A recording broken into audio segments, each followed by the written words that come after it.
Dowel from the Ella Johnson Library, and today for Little Stitches we are going to learn about eco-printing and eco-dyeing. Now what that means is we're going to be using plants, whether they be fresh or dried, to create cool colored designs on a tea towel. So in the kit that you picked up from the library, you'll have a tea towel, you'll have some yarn, and you'll have some dowel rods. What you need to do is go find plants. Now I'm going to tell you a little bit about 3 different ways that we can do this. And one is going to be the steaming method. We're going to talk about the boiling method, and then we're going to talk about a cool hammering method. So what I've done already for your towel is I've scoured it and put it in mordant. You're probably asking, what does that mean? So scouring is just a fancy dye term for cleaning the fabric. A lot of mass-produced fabrics like this cotton tea towel are dipped in things to help them stay starchy and straight. So I went ahead and washed it, and then I put it in a mordant. What is a mordant? Well, a mordant is something that you soak your fabric in to open up all of the fibers so that they accept the dye. This has been soaked in an alum, which is an aluminum solution. And what you're going to need to do, once you've gotten your tea towel, is you're going to need to spray it with water and get it damp. Not wet, just damp. You don't wash it again, just dampen it. We want it damp so that all of our beautiful flowers will stick to it. So with the methods that we're going to talk about, I'm going to do eco-printing. The difference between eco-printing and eco-dyeing is eco-printing, you want the imprint of the flowers or leaves that you use, or even berries. If you're eco-dyeing, that means you're taking all of your plants, your dye stuff, and you're putting it into a pot, and it's going to create color all over your fabric. So you can do that if you want, but I'm going to specifically show you how to eco-print. So I have my damp tea towel, and what you're going to want to do is fold it so that it is long and skinny, hot dog style, like that. Now I went and I foraged some of my plants. So all of these are wildflowers that I picked up just taking a walk. Some clover, some cornflower. These are all purples and blues. These fresh flowers that I have are ones from my garden, and these are some really fun confetti marigolds. Now you can use any flower you see. Most of them will print exactly the color that they are. If you decide to use leaves, those will come out either green or brown. You can also dye with fruits and vegetables. So you can use onion skins, you can use avocado skins, you can use avocado pits, you can use berries, you can use all kinds of things. Herbs are really great to use, like sage and basil. You can also use flowers like a squash blossom or a dandelion. If you have lots of dandelions, this is a great way to use a dandelion. So you have our fabric, damp, folded hot dog style.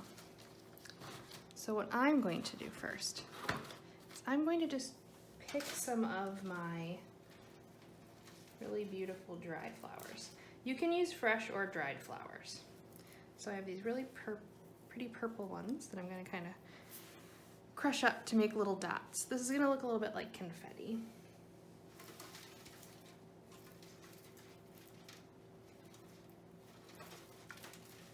Now when you dye stuff, normally a dye comes in a powdered form and it's reconstituted with liquid. So we're kind of doing that by making our towel damp and putting our dye stuff on it. So this will create a really neat texture. And it's not going to dye everything purple, it's just going to dye it in the spots that you put it. If you watched our video on tie-dye, we're going to do a similar method of rolling and folding. So just keep that in mind. Now, the method that I'm going to use is the steam method. The steam method is you roll yours up put it in a pan, and you steam it on the stove. You can also use a hand steamer like you steam your clothes with. And it takes about an hour to 2 hours depending on how thick your fabric is. So ours is very thin, so it should be an hour at most. I'm using some of these really pretty blue cone flowers. Now these are the flowers that you would see on the side of the road next to corn. They're a very pretty blue color. So the second method that you could do is the submerged method, which is the boil method. And that's where you take your rolled up piece and you stick it in a pot of boiling water and you let it boil. Now any of the pots that you use, you don't want to use what you would eat out of. Just because this is an aluminum salt, it'll ruin your pan. It also has a mild irritation to your eyes if you're getting too much steam in your face. It might make your eyes itchy. Kind of feels like when you cut onions. So if you do the steam method, it might be better to do it with a hand steamer because that's less intense steam. If you do it in the pot method, you want to steam it, let it cool, and then open it.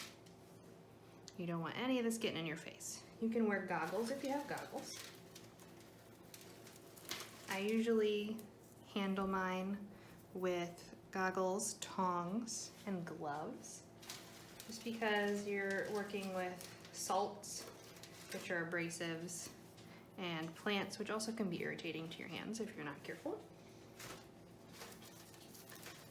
Some of this really pretty purple clover.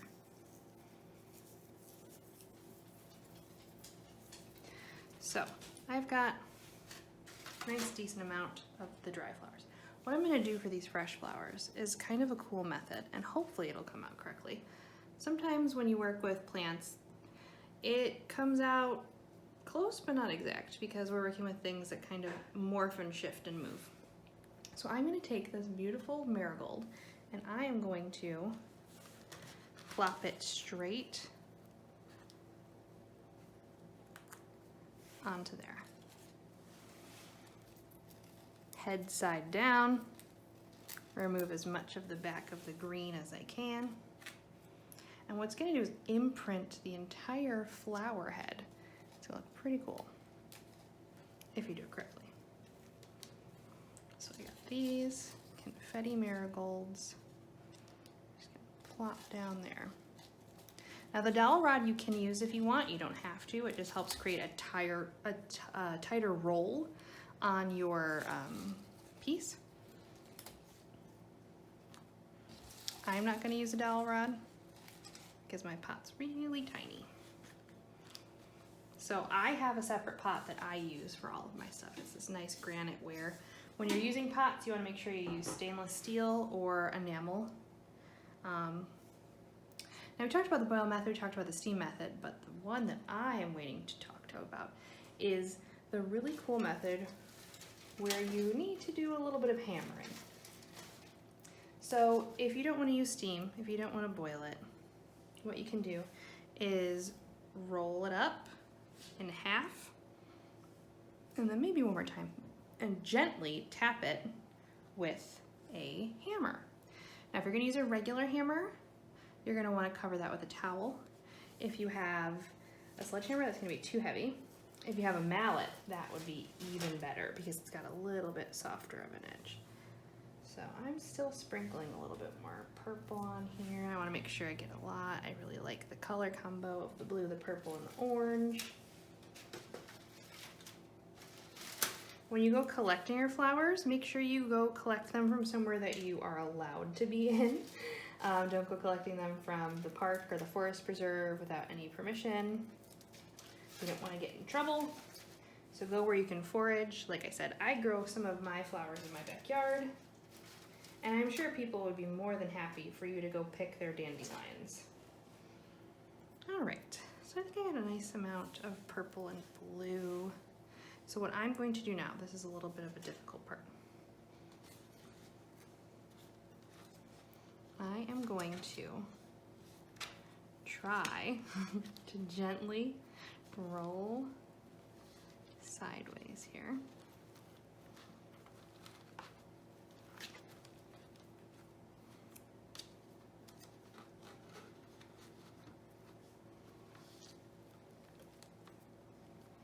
And this might be good to have somebody else help you. Have a second pair of hands so that you're rolling it up nice and neat here. So I've got like a bit of a snake. And what I'm going to do is add some more flowers as I roll it this way. Why am I doing that? Well, we've created a lot of layers, and most of the plants and flowers will show through to the multiple layers, but some of them might not. So this is just going to ensure that there's a little extra color coming in to our piece.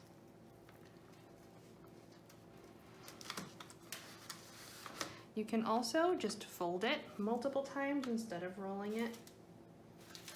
That's fine too. I like to do the roll just because you get a lot of really cool imprinting when you roll it.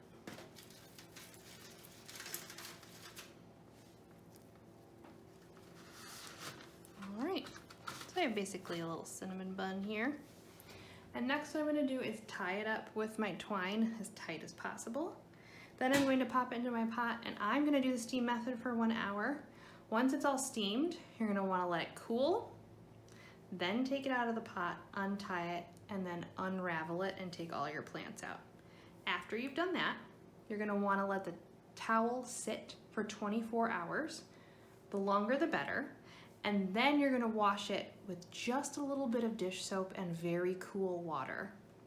Air dry, and you have your towel. So we'll come back when this is all done, and I'll show you what it looks like after I unroll it, and you'll see what the finished product is.